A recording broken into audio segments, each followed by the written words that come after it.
Cepatnya. Baru je tadi, kita dapat full reveal berkenaan Blockist Ultraman 3 Legend Edition. Jujur saya agak terkejut sebab secara penampilan tak ada beza dengan versi GVS ya.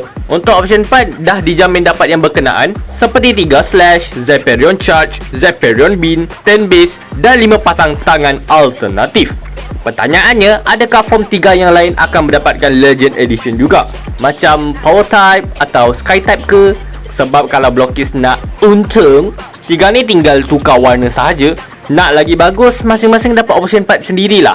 Power dapat Dilation Beam Torrent, Sky dapat Runball Beam Shell. Kalau Blockist betul-betul buat, dijamin kering dompet kita. Oh ya, mainan yang satu ini akan rilis di China pada hari esok, lebih tepatnya 11 hari bulan 5 2026, dengan harga sekitar RM150 Malaysia. Cepat-cepat PO, takutnya boleh sold out ya.